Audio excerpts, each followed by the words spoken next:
Good morning, good morning. As we speak, we're on the floor overturning the authorization for the use of military force that is 20 years old, 10 years after we withdrew from Iraq, but not negating our ability to protect and defend our troops who may still be there and the American people. As we come together now, we are, of course, happy with the Supreme Court decision on the Affordable Care Act. I think it's really important to note this historic decision. Once again, the Supreme Court upheld the constitutionality of the Affordable Care Act and the transformational protections that it provides every American, no matter where they get their coverage. I want to thank the grassroots across the country who worked tirelessly as advocates for the Affordable Care Act to pass it, to save it, and now to once again save it. Thanks to them and the Democrats in the Congress, the Affordable Care Act endures as a pillar of American health and economic security alongside Medicare, Medicaid, and Social Security. When we passed it, I said this is a pillar of economic and health security, along with the others. Today's Supreme Court decision is a landmark victory for Democrats' work to defend protections for people with pre-existing conditions. Every day we'd think, how far will the court go on pre-existing conditions against Republicans' relentless assault to dismantle pre-existing conditions. On day one of our House majority, Democrats acted decisively to throw our full legal weight of the House of Representatives in the fight against this Republican lawsuit. We will never forget how Republican leaders embraced this monstrous way to rip away America's health care in the middle of a deadly pandemic. More than 1 million Americans have signed up for the Affordable Care Act since President Biden extended the enrollment period. More than 1 million Americans because of the extension, but also because of the expansion of access to benefits that we have put into the rescue package. I'm very proud of all of that. And now Democrats will continue our work to build on this transformational the rescue package to make what's in there permanent in terms of affordability, access, and quality health care for all Americans. For the people, we will continue to work to lower health care cost by lowering the cost of prescription drugs. That is a very important part of where we go from here. So we thank the court for its wisdom in declaring the cases against the Affordable Care Act to have no standing. We are so proud of our president, who's back from his bilateral trip, a trip to participate in the G7 talks, of course, the NATO talks, the EU talks, and, of course, the one-on-one with Vladimir Putin. He, I think, made a remarkable presentation for America to say America is back. You've heard me say, many of you, that in my communication with members of parliament and leaders in other countries, that they were very happy to hear that America is back in full strength as we talk about NATO, in full values as we talk about who we are as a country, and in true friendship to the countries that have been part of our multilateral approach to security, growing our economies, protecting the planet, as well as honoring our values.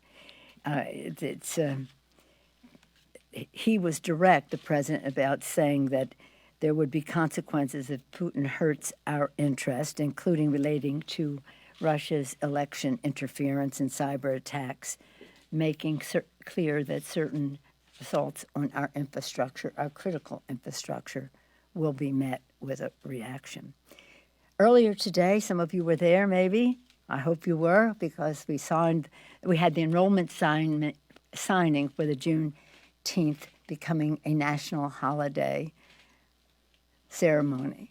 It was pretty exciting to thank Sheila Jackson Lee, the author, current author, Danny Davis, the original author of the Juneteenth legislation, the Madam Chair of the caucus, Joyce Beatty, and of course, Mr.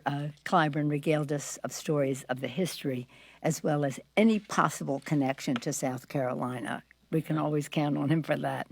But it's pretty exciting, and we signed it, sent it to the Senate, and the President of the United States will sign it later today. It's almost record time from the Senate 2 days ago to the House yesterday to signature to the White House.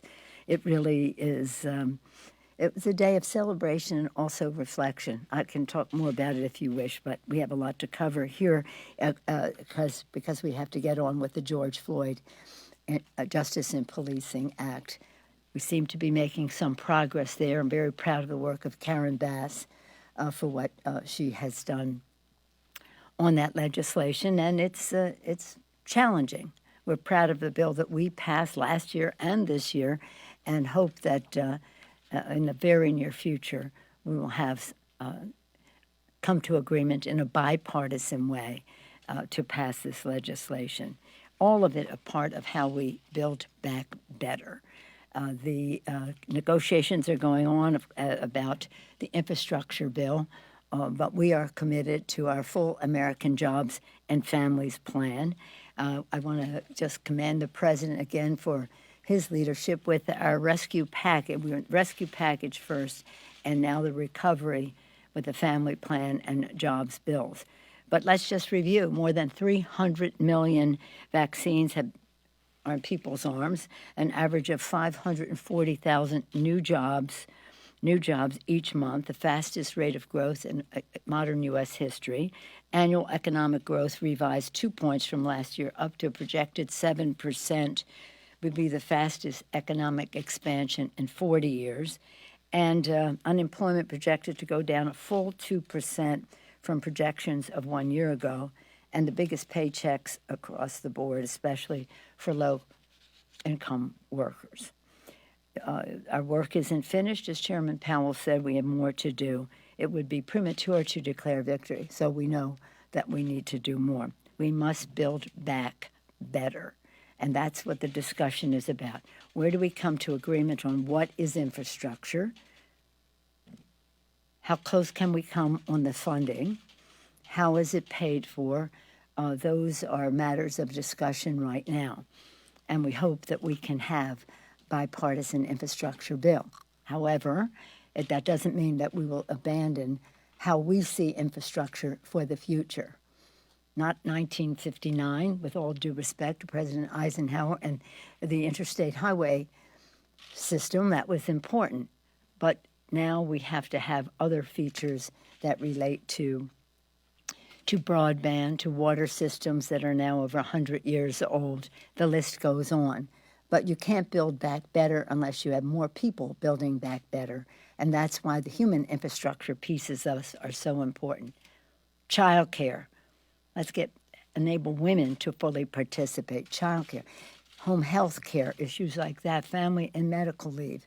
The child tax credit, issues like that enable families to fully participate in the economic prosperity of our country as we go forward. At the same time, their children and their loved ones safe. So again, we like to say build back better with women. We must also address the economic inequality. So some of our members say build back better with equity. And for that reason, yesterday, some of you here when we put forth the members of the Select Committee on Economic Disparity and Fairness and Growth. As we proceed with the committee, we've got to listen attentively to those in most need, listen respectfully to some new ideas about how we go forward, and do so with openness, listening to everyone concerned. It is a priority of addressing the wealth and financial disparity. It's broad and across the board. You've seen the headlines, some of them you've written about how this just persists, and I won't read you, my dear colleague, to my members that quotes many of these headlines. I'm very proud of our chair of the committee, Jim Himes, who brings extensive professional experience as well as in the private sector, and expertise in affordable housing is one way to address the racial inequality and inequity of ownership. Marcy Kaptur, focusing on regional economic revitalization, representing the Great Lakes area and areas that have lost jobs in the last few decades. Gwen Moore, leading action to close the racial wealth gap from her perspective as an inner city representative. Vicente Gonzalez, recognizing the ties between economic growth and infrastructure connectivities there in a rural area affected by trade immediately with Mexico, with immigration and the rest, a very interesting perspective. Pramila Jayapal, who has been talking about worker fairness, making workers, well, she has many good ideas that will come before the committee, but they all relate to delivering workers better wages and a better future. Angie Craig, representing family farmers and ag community, and with a strong emphasis on unionization. Alexandria Ocasio-Cortez, addressing generational disparities as well as increasing worker power. Everybody's about increasing worker power, and so is she. And Sarah Jacobs, focusing on the future of work with both a family and global perspective. I take the time to say that because that embraces many of the challenges we face, all of it to set a higher standard for how we pass our legislation. It's not a legislative committee. It'll make recommendations to the standing committees of jurisdiction. And as we talk about such actions, as we talked about Juneteenth, we talk with sadness and pride about the passing legislation to designate the National Pulse Memorial, that site, a national memorial. We did that yesterday. Hearts break thinking about that haven for young people, Pulse, where young LGBTQ, mostly Americans, enjoyed music and dancing, was violated by an act of bigotry and violence. When I met with the survivors and families immediately after that, and then later when they came to D.C. to make their case, it was all about stop the gun violence. Stop the gun violence. We were there to console them, but they were using their pain to prevent other people from joining that horrible club of losing a loved one. Today, again, also marks 6 years since the racist attack on Mother Emanuel Church in Charleston. This all comes down to the gun violence issue. And as we keep saying, we are not going away until we pass legislation to stop gun violence, and we will have a better chance to do it if we pass H.R. 1. Clearly, the Republicans in Congress are handmaidens of the gun industry, and they have prevented us from passing. And although it's bipartisan, it's not enough for us to pass it in the Senate. So, again, the For the People Act is really important for many reasons, including the personal safety of America's families and children. And again, a lot going on, Pulse and Juneteenth and stopping gun violence and passing H.R. 1, and we're making progress there, as you probably are observing. So it's a busy time. I'm proud of our members. They have been working on their committee work. We can talk more about that, what will be coming up next week and the week after before the 4th of July. As we celebrate the birth of our nation, we want to do so having made progress for the people. Yes, sir. Thank you, Madam Speaker. David Spunt with Fox News. I appreciate it. Speaking about some of these big issues that you have over the next several days, I want to read something that my colleague got from Congressman Yarmouth. He said, I think our caucus understands that essentially we're all Joe Manchin. With the margins we have, everybody has the ability to tank whatever we're trying to do. We have zero margin. Essentially, everybody's in a position to sabotage whatever we're doing. Do you feel that way? No, I feel that we are building consensus in a very positive way, and Congress will work its will in a way that is respectful. We have in our party a common core, and that is we are here for America's working families. And I have no doubt that we will have legislation to help America's working families. Your response that there are rifts in the Democratic Party? No, there aren't rifts. We're a Democratic Party. We're not a lockstep rubber stamp. Who would want to belong to a party like that? You could cross the aisle and do that. But we are a party of ideas and dynamism, and we respect differences of opinion. But at the end of the day, we know we will have unity to promote the well-being of America's working families. Yes, ma'am. Thank you, Madam Speaker. I'm with CNS News. The Supreme Court this fall will review a Mississippi law that bans most abortions after 15 weeks of pregnancy. Is an unborn baby at 15 weeks a human being? Let me just say that I'm a big supporter of Roe v. Wade. I am a mother of 5 children in 6 years. I think I have some standing on this issue as to respecting a woman's right to choose. Is it a human being? Yes. Speaker Pelosi, Yeah, but, yes, ma'am. On infrastructure, there's some in the Senate and on the left, and some in the House who say that the bipartisan package has to include expansive, bold climate change provisions in order for them to support the bipartisan component. Is that a position that you take, or would it be okay to include those perhaps in the reconciliation bill that's also being formulated? Well, I don't think there's any question that the more bipartisan a bill is, the less green it is, because the Republicans, in addition to being in the pocket of the fossil fuel industry, of gun industry, are in the pocket of the fossil fuel industry. And that's one of the reasons it's hard for us to get as much as we want on high-speed rail and mass transit and the rest, because they want people in cars on the road using gas. But we will have provisions for electrification, which some of the Republicans have not been enthusiastic about. I'm not worried about what you proposed. We know that the one bill is not going to do it for us. We have to have a bill that not just about addressing green, but addressing women, people who are in charge, people with disabilities who need care and the rest, so that their family members and they can fully participate in how we go forward.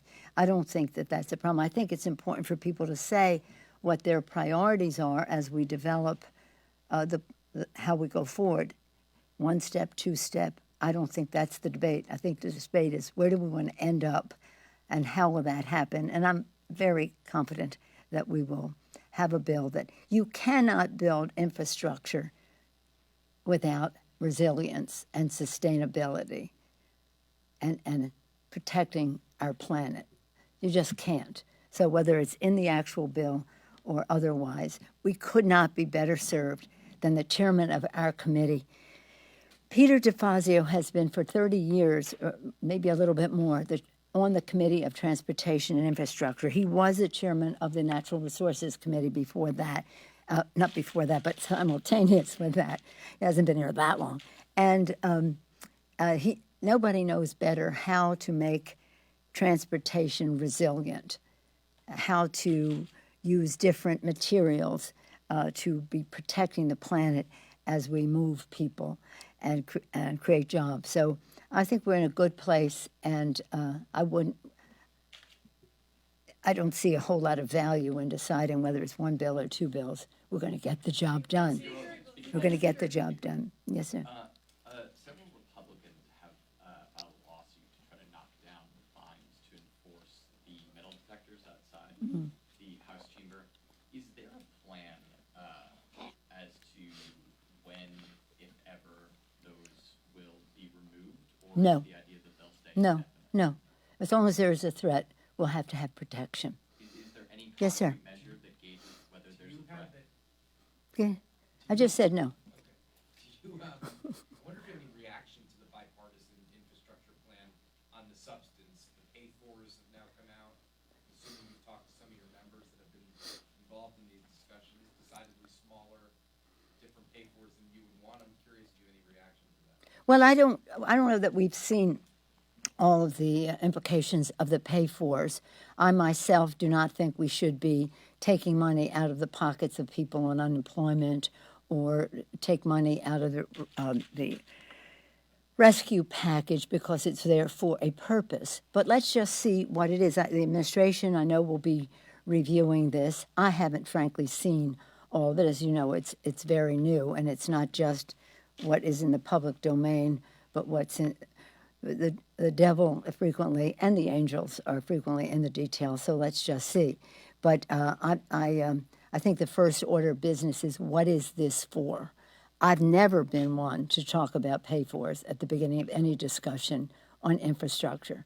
What does the country need? What is in the bill to help meet those needs? And then let's just see where we go from there. So I don't start with pay-fors and work back. That's where they're starting, so you have, it seems that you have an issue with this process? Well, I just, for one thing that I thought, I'm not even sure if it's in, but the one thing they were going to do was expand the gas tax. I would not be for that. I don't think that American people, America's working families, should be footing the bill for roads and bridges and the rest that America's wealthiest people and their businesses are using without paying for them. So I just have not been for expanding the gas. We have a gas tax. Expanding it is more the issue. Last question. Madam Speaker, Okay. Follow-up. Do you expect that enabling Medicare to negotiate over the cost of prescription drugs will be included in the reconciliation package? I hope so. We have since 2005, 2006, enabling the secretary to negotiate for prescription drug prices, lower prescription drug prices, has been a high part of our agenda. When we won in 06, 07, in the first 100 hours, we passed our 6 for 06. The 6 most important bills, including raising the minimum wage at that time, it hadn't been increased in 11 years. All 6 of them became law, except enabling the secretary to negotiate for that. So we've been fighting for that for a long time. Whether it's part of one package or another remains to be seen, but we will persist because when we did the Affordable Care Act, we did so to lower the cost of health care for all Americans, and we did, except in one area, the cost of prescription drugs.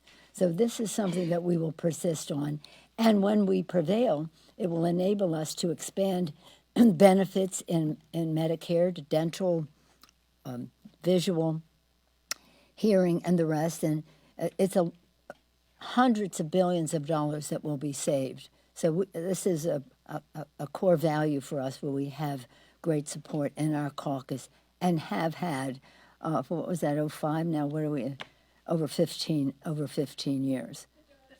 Democrats who have raised concerns about that negotiation piece. In the House, 1 or 2? More like 10.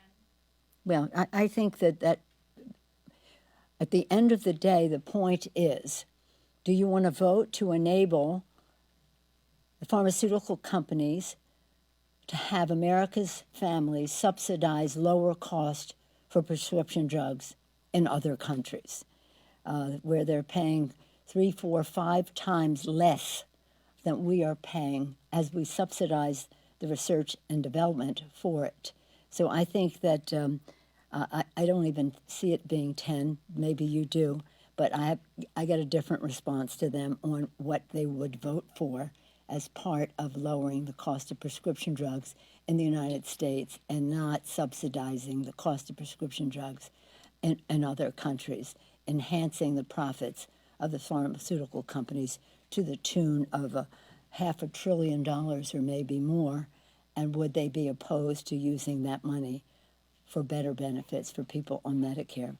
That's an internal debate that is one that we all welcome and respectful of opinions. Now, I come from an area that has a lot of pharmaceutical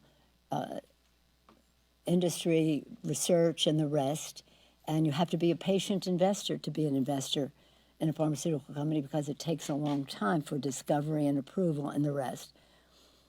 But we don't want you spending the money that you make on television ads and passing that on to our constituents. Thank you all very much. We have a vote on the floor. Thank you.